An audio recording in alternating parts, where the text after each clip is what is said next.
Words. All right. So again, welcome. Really great that you all are here. I am Alan Yarborough with the Office of Government Relations of the Episcopal Church, and I lead our voter engagement work along with our voting rights advocacy as a part of my work with that office. It's great to be with a group of, I'm assuming mostly deacons. I know several of you. I know that you are deacons. So for those who I'm not familiar with, it's great to be connected, and I really look forward to the program that we have today.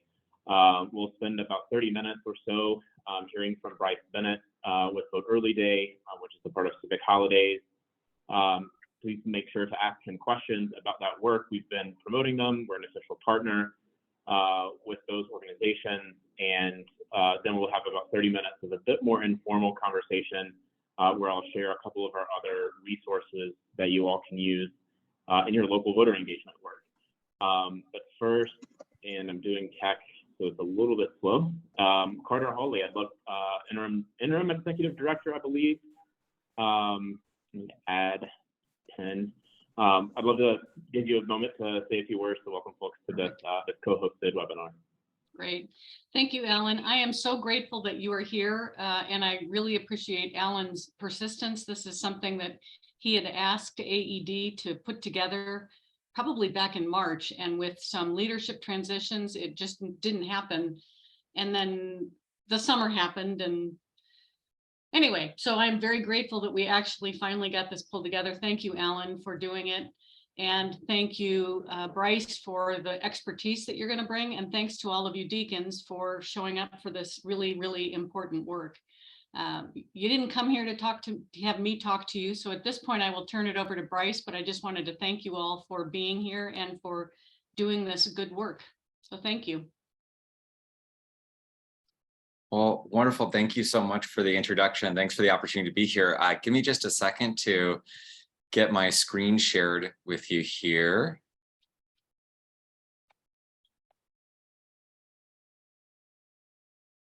This one is a little tricky here.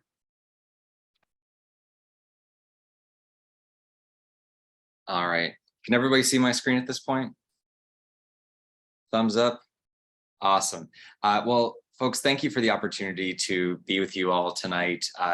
As you were saying, my name is Bryce Bennett, and I am the project director here at Vote Early Day. And we are so grateful to have your church and the work that you all are doing as part of Vote Early Day in 2022, and hopefully into the future. It feels like a perfect match between the work that you all are doing to connect with people where they are and to make sure that they have the ability to share their voices ahead of Election Day this fall. So I'm excited to share a little bit more about Vote Early Day, and I will run through this, and then I'll be happy to answer any questions for you at the end. But certainly the thing that I'm hoping to take away from this is to give you a little bit of background about the holiday and give you a little insight about what it might look like to celebrate in your local church. So I'm sure the question that most people have right at the start here is, what is Vote Early Day? So for folks who haven't celebrated with us before, I'll give you a quick overview of what Vote Early Day is all about. We are a nonpartisan holiday that was created in 2020 by the folks at MTV as a national day of action and celebration. It is a holiday that is a collaboration of media companies, businesses, nonprofits, election administrators, and creatives working together to ensure that every American has the tools to cast their ballot early. And it is our goal to change the culture around voting, to make sure that people are thinking about Election Day as the last day to vote, not the only day to vote. And this year, it is going to be celebrated on October 28th, always the Friday before Halloween, right as interest for our for voting in general is really starting to spike. And this fall, our partners will be working towards 3 important goals. The first being turning out 3 million voters on Vote Early Day itself, increasing the number of people who voted early over 2018's record and making a measurable impact by having 500,000 voters cast their ballot or take a tangible step towards it through our work. So we have seen the trends that people have had towards voting early in this space. You know, the number of people who voted early in 2020, the last presidential election we had, was more than 2018 and 2016 combined. People are adopting these opportunities to vote early by mail or vote early in person by leaps and bounds. And we have every bit of faith that by bringing together people from all walks of life to let them know about their options to vote early, we will be able to increase these numbers from what we saw during the last midterm election and really make a measurable impact in ensuring that people have a chance to share their voice. So I'm sure the next big question that people are saying is, well, why vote early as opposed to what we've been encouraging people to do for, over 100 years at this point, probably even more than that. So I'll tell you a little bit about the vote early day model and why we think it's so important to encourage people to cast their ballots ahead of election day and more beyond that on this one day in particular. So there's a series of problems that people face when they wait until election day to cast their ballot. And we're focused on this holiday because we know that Americans so often run into barriers when they wait to vote on election day. And we see the solution to that as, of course, urging Americans to vote ahead of election day. But some of the barriers that we see people face over and over again are long lines of polling locations. We know that last minute meetings or emergencies on election day can pull people away from casting a ballot. Certainly, we've seen a rise in voter disinformation and misinformation that gives people the wrong information about how to vote or why this election matters or what's even on our ballot. And certainly, it gives you the opportunity to overcome the obstacles that come along with some of the changing election laws. We've seen in at least 23 states at this point that the laws are going to change in how people vote. And because of that, if people show up on election day, they're going to probably show up in many cases with the wrong form of ID that is no longer acceptable. They'll go to a polling location that is no longer a polling location, and they won't be able to vote in the same way that they have before. So this is an incredibly important opportunity for us to educate voters about their opportunities to vote early. But we also know that when people vote early, they're able to overcome so many of these obstacles, whether it's the lines, whether it's the last minute problems, whether it's any of the things we listed here. When people vote early, nothing can stop them from casting their ballot. The next problem I want to highlight for you is that Vote Early is a day of action where we bring together partners from all walks of life, many outside of the traditional civic space to connect with voters where they are. And while those of us who do this work on a regular basis and follow the news closely are probably going to hear countless reminders to go vote, there's many people out there that are probably going to get left out of that. And because they're not in the civic space, may not hear about their opportunities to cast their ballot, including options to vote early. So our solution to that is meeting people where they are. And I think I mentioned earlier that I think is a mission that ties us together. I know that the church community has often been leaders in bringing people together and making sure that, whether they're coming in your doors and sitting in your pews or whether you're going out in the world to connect with them, it's so important to let people know the information that we're all trying to seek together there. So this is why we actively reach out to sports teams, to social media platforms, to fashion brands, to national food banks, and many other diverse groups to make sure that we're meeting people where they are.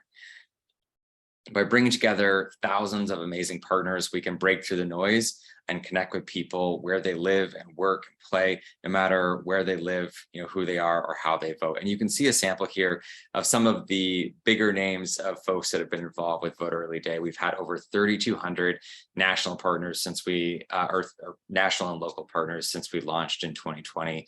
And we're so proud of the ability to not only just have, the same old voices that you're always going to hear, encouraging people to vote, but a lot of names that are going to be able to make sure that no matter where people are, we're able to get them this critical information. And then the last thing that I want to highlight for you as one of the problems that we see over and over, and I'm sure you run into this as well, is that politics today feels very toxic and inaccessible. And we built Vote Early Day as a day of celebration because with politics as it is right now, it is no surprise that many Americans decide to opt out of participating. So our solution to that is the Vote Early Day partners celebrate by building fun and exciting activations that invite people to cast their ballots in person, by mail, or dropping it off ahead of election day. And by having people cast their ballot as part of celebrations like a party at the polls, a polling place red carpet, or a concert at a ballot drop-off site, we can lower the barrier for entry that keeps many people out of our democracy. And I just want to show you a couple, fun pictures of different groups out there doing events, whether it's on campus, whether they're doing parades to the polls, whether during murals that remind people to vote early, or meeting people on their local campus, or whatever it may be. People are doing something that is genuine and relatable and connected to who they are and the mission they bring together. That's why we describe ourselves as an open source holiday. Just like there is no right way to celebrate Halloween or the 4th of July, there is no right way or wrong way to celebrate Vote Early Day. It is fully customizable so that each one of your individual churches can think about, what are the needs of the folks in my community? What are the things that inspire people to action? What is fun and engaging and exciting for people in our community? And how do we fuse that together? Whether that's something simple or whether that's something more advanced, to build something that is really going to create something special for the community. So obviously, I think that we all understand that there is a lot on the line for 2022. There are governor's races, congressional races, secretaries of state, and different races all up and down the ballot. We also know that in many states, as I mentioned before, we have seen changed election laws, which will lead to many voters, showing up with the wrong sort of information. So this educational element is going to be more important now than ever before. The exciting piece with it is that there are new opportunities. Past celebrations have had hundreds of national partners, thousands of local partners, and millions of people casting their ballot on Vote Early Day. And with more people voting early in 2020 than we've ever seen before, we know that we have a lot of momentum. And you can see a few sample tweets from some of our wonderful national partners, really showing the gambit between media companies, nonprofit organizations, sports federations, musicians, so many people coming to the table to make this a special day. So this momentum comes from the partners who do this work, who join this movement, who are part of Vote Early Day. And we are so incredibly grateful for all the folks who are involved with this work all across the country. And we would love to work to help each and every one of you build an exciting and meaningful celebration in your community. But the thing that's important that we want to share is that we are not going to leave you alone to your own devices here. We want to make sure that if you join us, we're going to offer you all the tools that you need to make this a success. Because I know from coming from working at a small nonprofit right before this, that if we have some national group that says, hey, can you do this thing? And then they don't give you the tools to do it, and they don't give you the support to make it successful, it's just going to be one more burden that you probably can't add to the already enormous amount of work that you're doing to support your community. So trust in the fact that we've put together a toolkit for our nonprofit organizations, for businesses, for all sorts of different groups that are very individualized to the needs of your community. And we've also put together a whole document that I've shared with Alan that is a specific toolkit for the folks in the faith-based community about how you all can engage and some of the creative ideas that might be a good fit for the work that you're doing. So we've got the toolkits, we've got webinars where we can train people about how to build exciting activations. We actually just had one earlier today where we had a whole bunch of people brainstorming with us about what they wanted to do and what they want to build. We're going to not only give you some digital tools, like social media graphics and things that you can post online, but we'll also mail you physical swag. So if you're going to put together an event for Vote Early Day, we'll collect your address and we'll send you posters and stickers and plan to vote cards, little iron-on stencils so you can make flags and banners and shirts and whatever it may be. We want to do everything we can to make you all feel successful. And of course, there's just a whole lot more beyond that. We just earlier this week announced that we have a lesson plan that we're offering to teachers that they can teach on Vote Early Day. We've got 3 more big announcements that will be coming in what we're calling our September to Remember. So it's coming together in a big way, and we're very, very excited to be able to share each and every one of those materials with you. So on Vote Early Day, there will be thousands of organizations celebrating this holiday, highlighting their commitment to ensuring that every voice is heard in our democracy. And we would love to have each of your individual churches join in that work. So At this point, I am happy to step back from my soapbox. Obviously, you can tell I'm very excited and animated about the work that we're doing here, and I'd be more than happy to answer any questions that you have. And I see the chat box has sort of popped off, so I think it's a great time for me to step back and answer any questions you have. But thank you for the opportunity to share. Yeah, thank you, Bryce. I really appreciate that. I'm going to try to speak and add myself to the pin. Really appreciate that. It was cool to see how your presentation has evolved as well, and the additional organizations that have been added in that are noted there. And just before questions, I'll relay a couple from the chat, and maybe give us time for folks to put their questions in the chat if they wish. But just to emphasize to folks, like, one of the main reasons why we're partnering with Vote Early Day and the other 3 Civic Holidays is because of the resources they offer. There are things that the capacity that they bring are things that we don't need to reinvent. It's a capacity that we don't have independently, and they're just so accessible. They're nonpartisan, so in that way are absolutely in line with what we can do as churches, which are essentially small nonprofits, and in terms of voter engagement. So a couple of questions in the chat. Do you happen to know, Bryce, if the For People's Campaign is a national partner? They are not currently a national partner. They have not signed up yet, but we are in conversation with them. I mean, certainly they are a group that clearly has a direct alignment with the work that we're doing. So it's a work in progress. Sure. Thank you. And then I know we'll be pulling together, or I will be pulling together resources, including this recording, and we'll send it to you all, to those who weren't registered, and I'll make sure that Carter Holley has it as well to share with the rest of the Association for Episcopal Deacons Network. As a part of that, Bryce, are you able to share a copy of the slides, even a PDF version? Yeah, absolutely. I'd be happy to. I can share that with you, Alan, if you want to distribute out to folks. Yep, happy to. And I thought I saw someone's hand raised, sort of the virtual Zoom hand. I don't know if you want to unmute and ask your question. Sarah. I was me, and I'm glad that you're in conversation, because they're doing a similar thing that you're planning, and I thought, if we could combine our efforts, it'd be a whole lot better. But I'm in the California For People's Campaign, and I just was on a call with our political ed and policy ed and political education call earlier. But this is exciting, and I really. Are you guys sending us out the slides? Sending out the slides? Yeah. Yes, I will share those with Alan right after this, and he will share them out to anyone who's interested.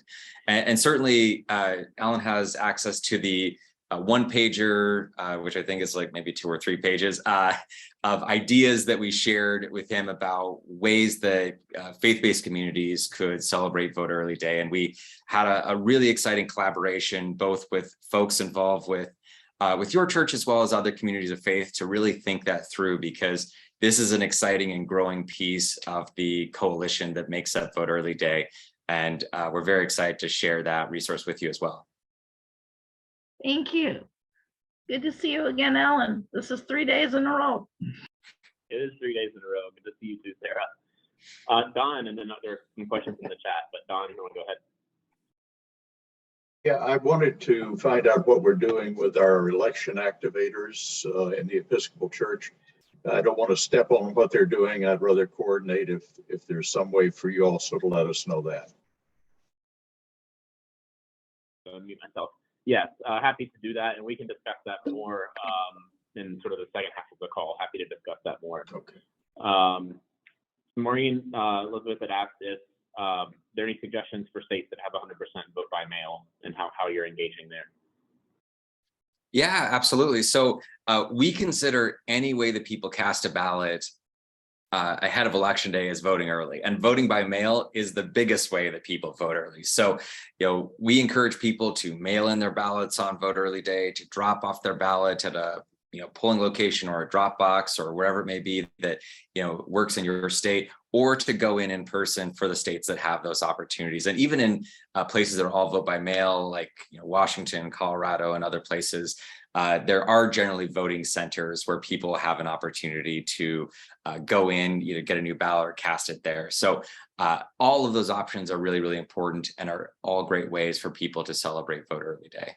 And we've seen a lot of times where people put together some really fun events where they have people come together and do a potluck or a little party or a little gathering around just a ballot drop box, itself, that happens in a community. So I think there's a lot of ways to really lean into the mail aspect for a lot of folks in those states.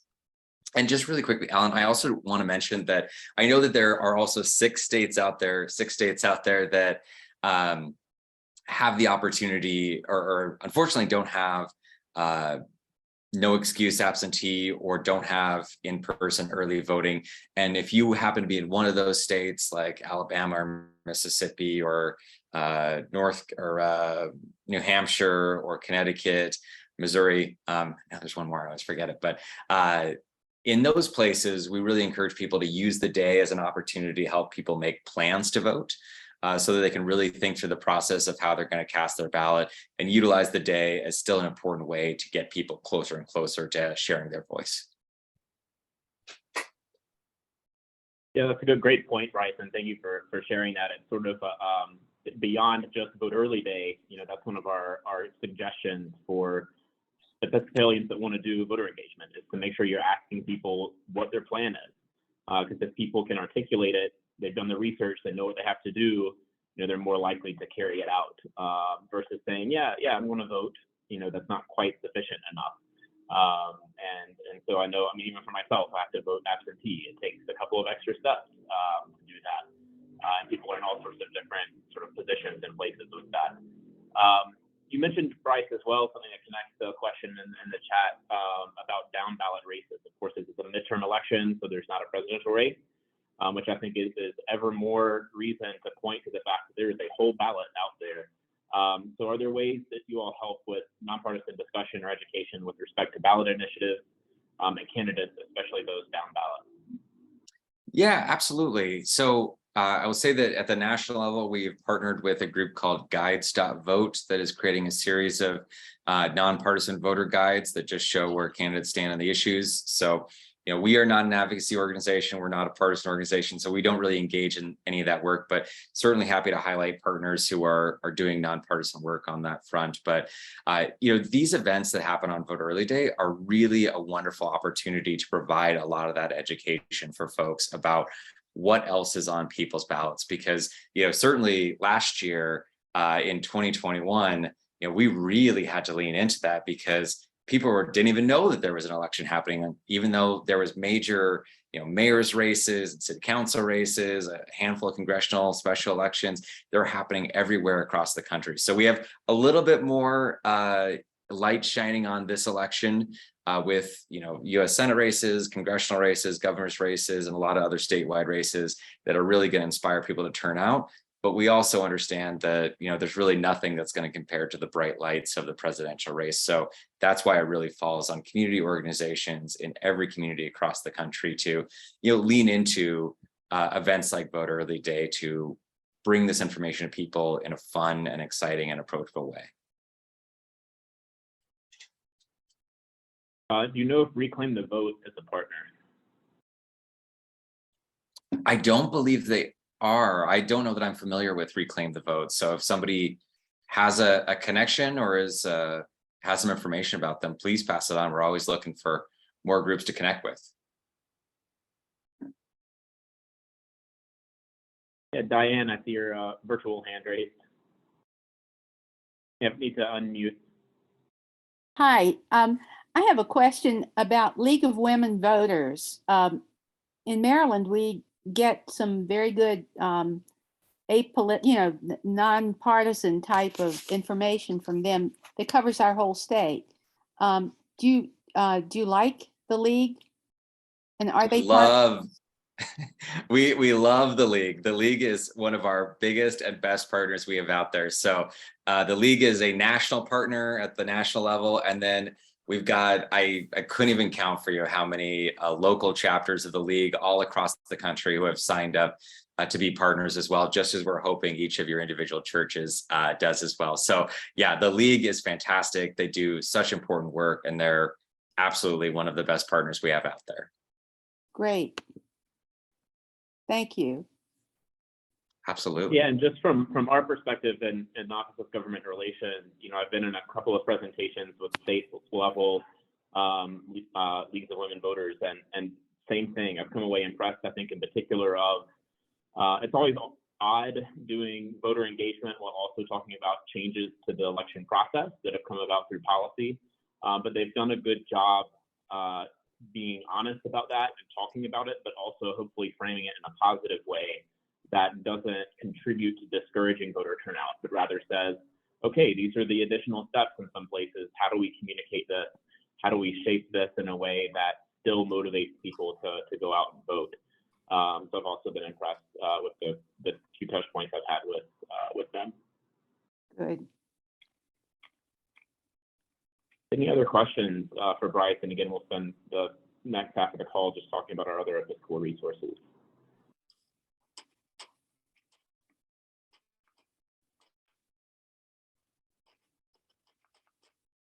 All right. Well, Bryce, thank you so much once again for joining one of our calls. I really appreciate that, for sharing information about Vote Early Day and the great work that you do, and look forward to touching base with you afterwards. I saw your email. Let's definitely connect to see about how to get individual parishes to sign on as partners, including the folks, hopefully, the parishes that you are connected with listening in.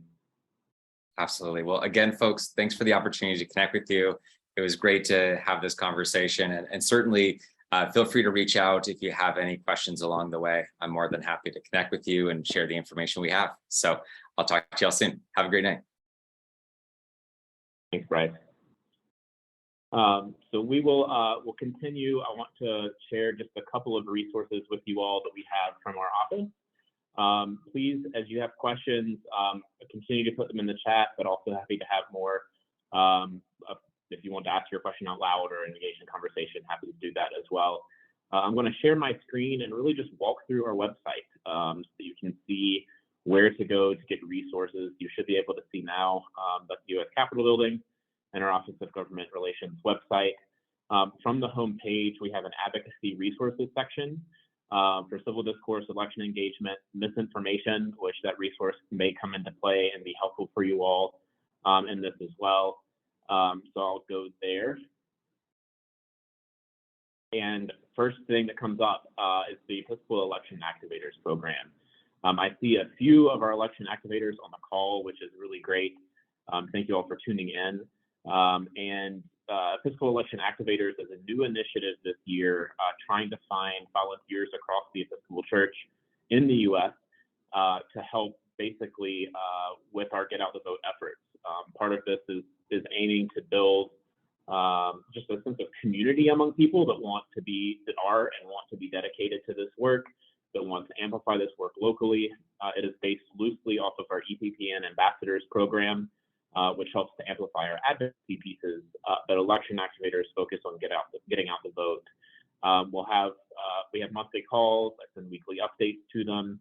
So if this is something that interests you, even if you're already engaged in this work, it doesn't necessarily have to mean you're taking on something new, but hopefully it can be an additional resource for you, an additional place to engage in conversation and network specifically with Episcopalians who are also doing this, even if they're in different states. And one of the biggest benefits of our election activator program is that there's so much variation from state to state in the processes for voting in elections and the particular dynamics that are happening. And so activators really help enhance what our office is able to do, where our sort of one megaphone, to the whole country, we can only get so detailed to the extent that it applies broadly across the country, whereas activators can be much more local. So please encourage you to be involved in that. Our primary election engagement work has been branded as Vote Faithfully. Since the 2016 election, we partnered with several other denominations to come up with that particular term. I think we've been the only denomination to continue to carry that forward. I like it. I think we've built some momentum around it, including using the hashtag Vote Faithfully. So I consider or encourage you to use that. And we have a Vote Faithfully midterm election engagement toolkit that we continue to update. That toolkit's available in English and in Spanish, and has a host of resources in there, including the Vote Early Day resources and the other 3 civic holidays that they are in relationship with.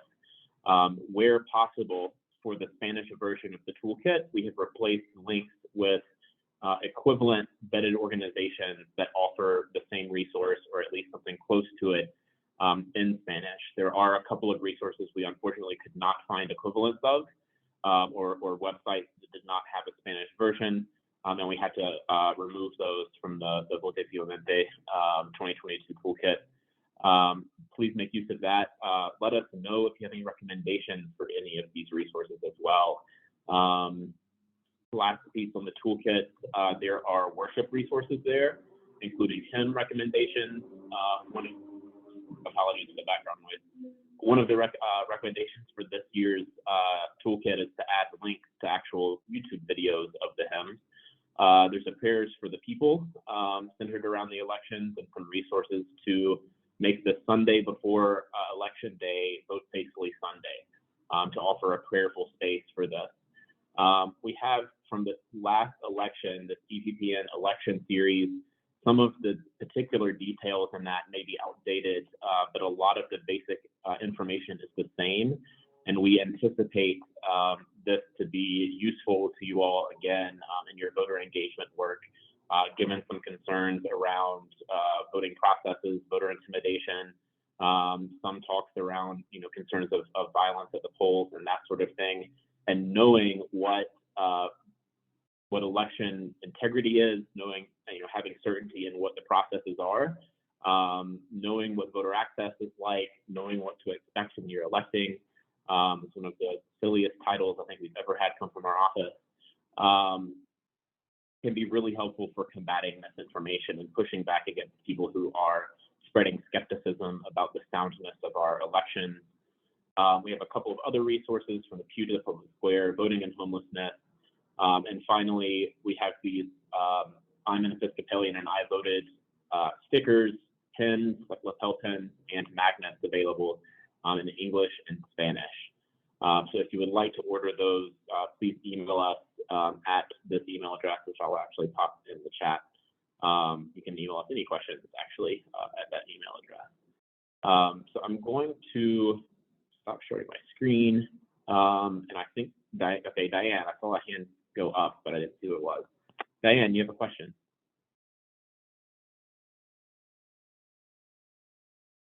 You're muted.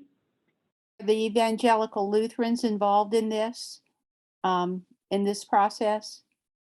Are they?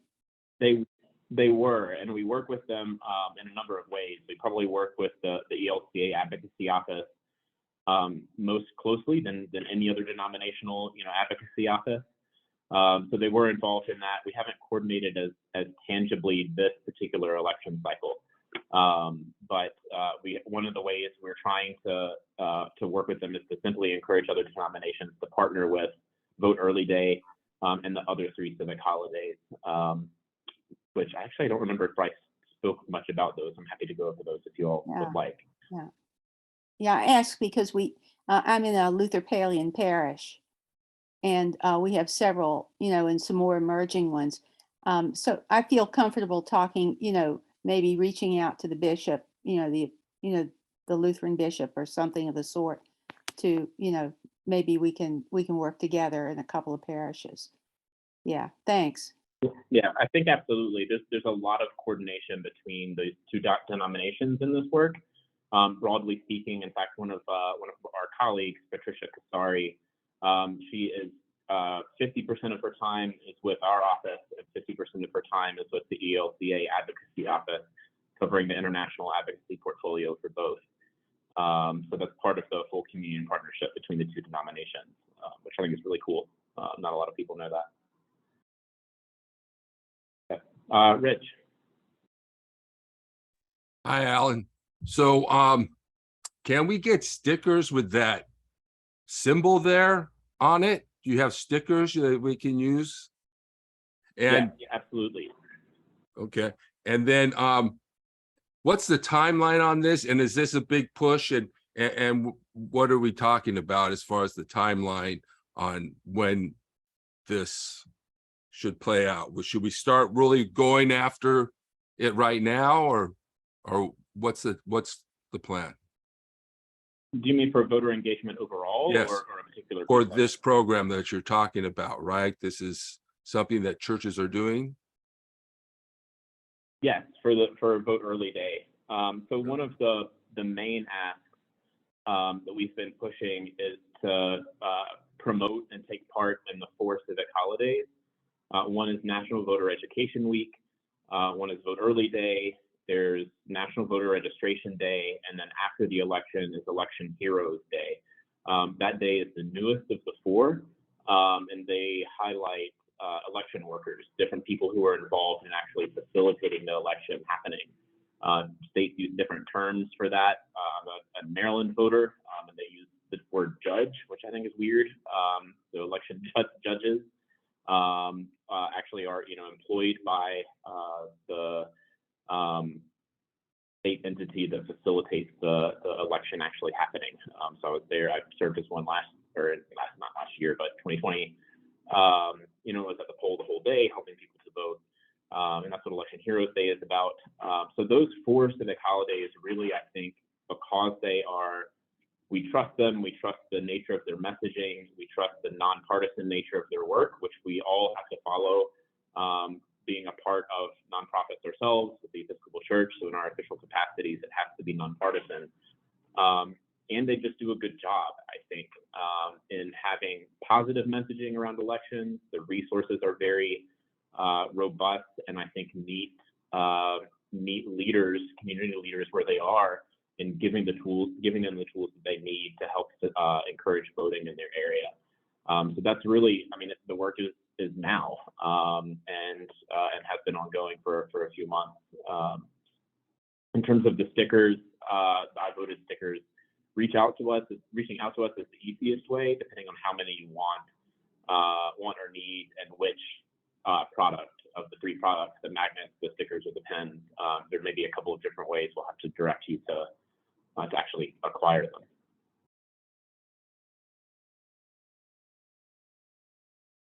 Awesome. And let me just quickly in my browser. So the Civic Holidays website, I want to place in the chat for you all as well.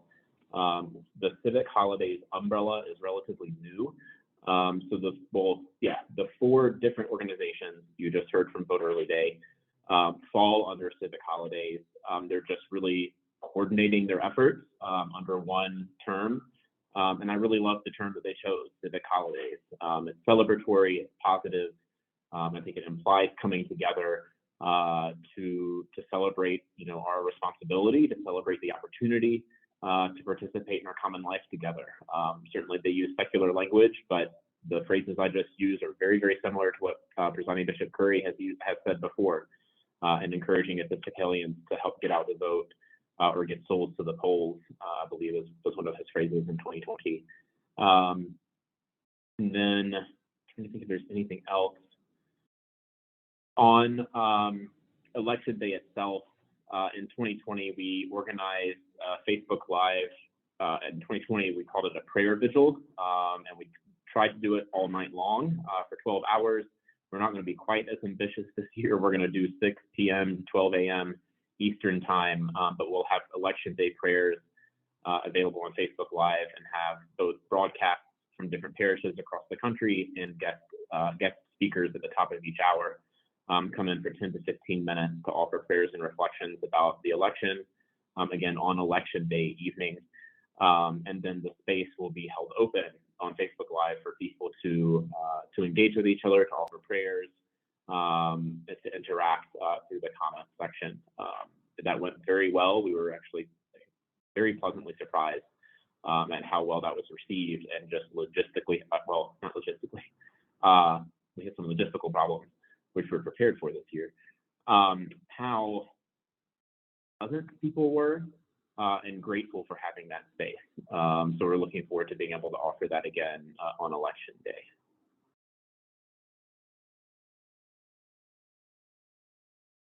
Any other questions from you all? And I think there may have been a couple of comments. Yeah, so the one about a voting challenge between parishes. If you're in a position, and these don't have to only be Episcopal parishes, maybe you're in a diocesan position, and you want to have a competition among Episcopal parishes or Episcopal congregations, or maybe you're in a town and there are other faith groups in that town, and you want to have a voting challenge between them. I think the Civic Holidays resources, including Vote Early Day, their resources could be helpful for pulling that off and facilitating that. One thing to keep in mind is just because of the different sizes of institutions, not go by number, but go by percentage if at all possible. So that way you can compare, a smaller parish with 50 people or less, can compete against a mega church of 10,000 if they wanted, and see who can get the better percentage of voter turnout. And then, so the comment, Grant, about farm workers, seeking safe and secure voting without fear of grower intimidation. I was actually just on a call today and was a little recorded. I was on a call today that helpfully outlined threats of white Christian nationalism, of voter intimidation, and other dynamics that are at play and have been at play.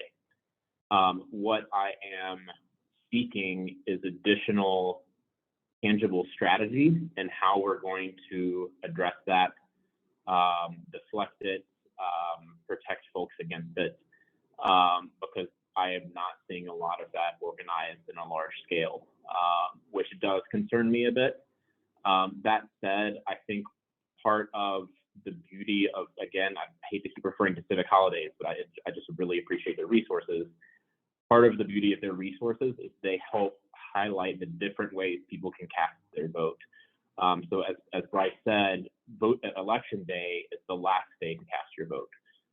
It can certainly be celebrated. It can certainly be, a focal point. But in many places across the country, California being one of them, there are a lot of different ways to cast their vote, including voting early, including voting by mail. I think is an option in California. And so you locally in your area, knowing what those state processes are, can be really invaluable to people in your community and helping to encourage them to cast their vote and cast their vote safely. Lawyers and collars, let me see. Can bring up their website. I don't know if it's been updated yet. Lawyers and Collars is an organization / initiative connected to Sojourners and some others that brings together lawyers and clergy people into some sort of poll watching spaces. So not the technical side and not partisan sort of poll monitoring or independent poll monitoring either, but as sort of a means of hopefully addressing or deflecting some of this voter intimidation concern and being present in that way. I think that their toolkit is at least updated. You can request their toolkit on their website. I haven't confirmed yet if they've updated the website itself, but that may be a good resource for you all to keep in mind or refer to as well.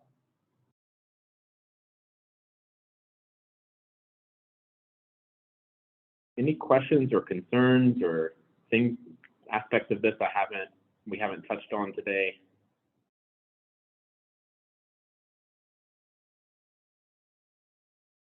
We want to have successes or challenges from doing this work in the past.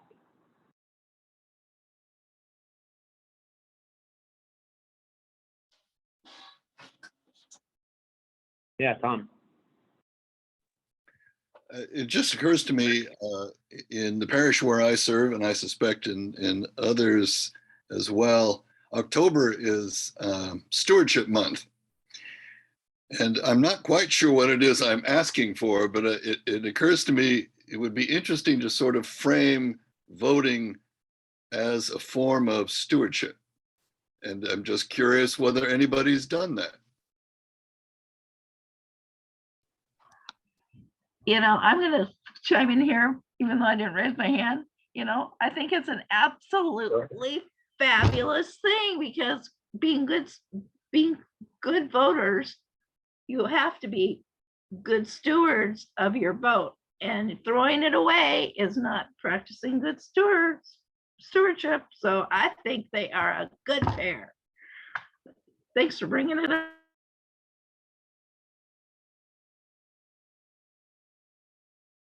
Yeah, Rich, go ahead.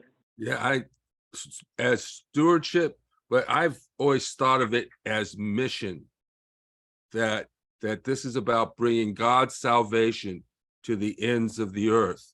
This is about being that kingdom, that shining kingdom on the hill that shows what it means to be ruled by God. This is part of our responsibilities to love our neighbors, to lift up the lowly, to bring down the powerful, this is part of our mission and to allow people to take that responsibility, not just for themselves and their community, but for the larger community, for the nation, and for the world through this means of voting. So that's how I've seen it. Thank you for sharing that. And one of the actually, I'll wait. Don, go ahead if you're. I was just going to circle back on my question about what the election activators are doing in various states. Where we have election activators in our states, is there some way that we can be introduced so that we know what we're doing and what each person is doing, so that we don't work at cross purposes? Yes. So the short answer is I should have already connected activators and ambassadors together when they're in the same state. I'm happy to do that again if that was somehow missed. And at the moment, just given our staffing capacity, we'll have to leave some of that coordination up to you all. And I'll also say, though, with the activator piece, our ambassador program has been going on for 2.5 years, I think, including the trial period or the pilot program. And the activators we just started at the beginning of this calendar year. We hope to continue the monthly meetings in both November and December after the election, and I'll use those as debriefs to ask how we could, if we continue the activator program, how do we improve it? And I think one of those things is going to be the interface. At least one of the questions I'll have is how do we improve the interface with EPP and ambassadors? And because the groups have really formed a little bit differently and have a different mood to them, I think. Part of that has been deliberate. Part of it, I think, has just been organic. But it's been something we've been, building the plane as we're flying. So Don, I can connect you again, because I think we do have at least one, if not two, in Georgia.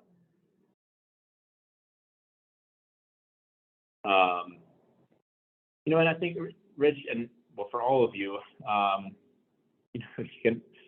we started off the call, of course, quite secularly, and part because I wanted to highlight Vote Early Day and secular resources there. The voting process is a secular process, but it certainly is grounded in our faith and grounded in our call to participate in our common life together and to have a say in our country's policies and who makes those policies. And no, I mean, the enthusiasm is great. There it really is, and same for you, Rich, in sharing that faith grounding. It's so important, and I think one of the reasons why I was so excited to finally close the gap with Carter around this with the Association for Episcopal Deacons is because of your particular role in the church. And overall, from a very unacademic assessment, Episcopalians have a pretty high rate of voter turnout. The general demographics of Episcopalians match the demographics that most often vote anyway, whether that is race or age, or vote at a higher percentage, whether that's race or age or education level.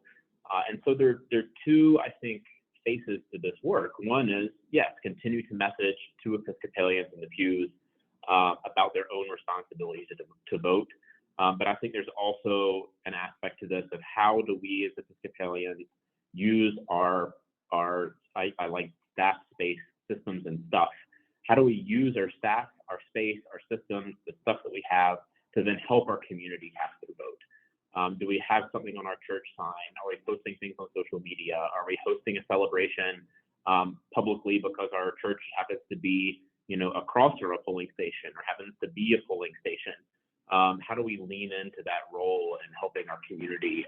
And I've always admired and appreciated and benefited from the work of deacons and just see you all fitting into this so well.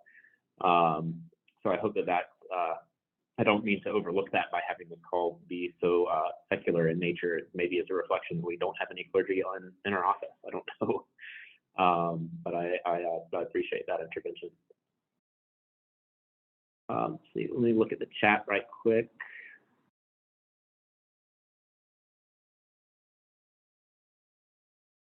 Yeah, so the question about guidelines or processes for addressing challenging issues for people with faith, example, abortion or pro-life legislation or banning books from libraries. And I think there may have actually been a question earlier I didn't get to about Episcopal Church positions or policies on different issues. So in some ways, we separate the advocacy work from voter engagement work, but obviously people make decisions, on who they vote for based on hopefully the policies they'd like to see, implemented and passed once the people they vote for become elected officials. And so there is a crossover there. So we have a lot of advocacy resources on our website from public statements that we've released as the Episcopal Church to call us to action. They're called action alerts on particular pieces of legislation, to links to the particular, there's an Episcopal Church Archives link for Executive Council resolves and one for General Convention resolutions. Both of those are on our website as well, where you can look to see, you can search different issues to see what we've made statements on in the past. Anything that comes from our office is grounded only in resolutions of General Convention, resolves of Executive Council. So from an issues-based perspective, you can be confident that it comes from our elected bodies in the church. People can put themselves forward as a deputy to convention if they wish to influence what those are in the future. And so it is something that comes from our elected bicameral Episcopal legislature that met 4 years before the U.S. Congress. In terms of the voting-related resources, we have not had the capacity to develop those independently. It's something that folks have asked for in the past, and we just haven't been able to accomplish that. There are some places out there, and I'm trying to find one at the moment that is called the Living Room Conversations, and let me bring their website. It's not specific to elections per se, but they have some great topic guides. I have not vetted all of them, so I cannot speak to all of them or anyway sort of endorse them. But I have heard a lot of helpful input about these the living room conversation topics that help provide some discussion resources. We also have our civil discourse curriculum, which is a curriculum that I help lead. Two different versions of. One is a printed version, and then there's a more advanced, in the sense that it literally has more material, a more advanced version that we did in partnership with Church Next. That is a video modular interactive version, also available in the same advocacy resources link that I sent you all and on our website. So that could be useful here. We have had recent statements around abortion. And pro-life and as a result of the Dobbs decision that overturned Roe v. Wade. I don't think we have anything specific to banning books from libraries, at least from our office, although there may be General Convention resolutions that one could use to build an argument around that. Our office for those who aren't familiar, works with federal level advocacy only. We don't have the directive or capacity to do state and local level advocacy.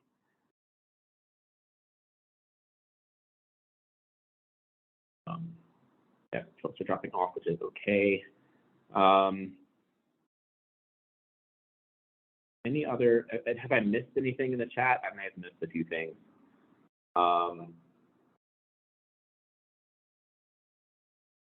Any other questions? I'm grateful for Marjorie's cat's attendance.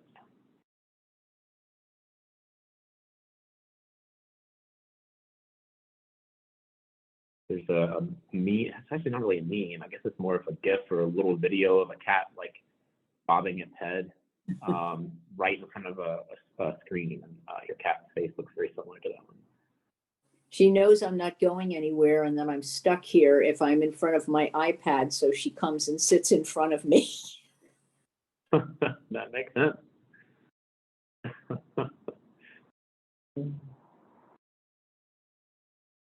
Thank you all who are dropping off.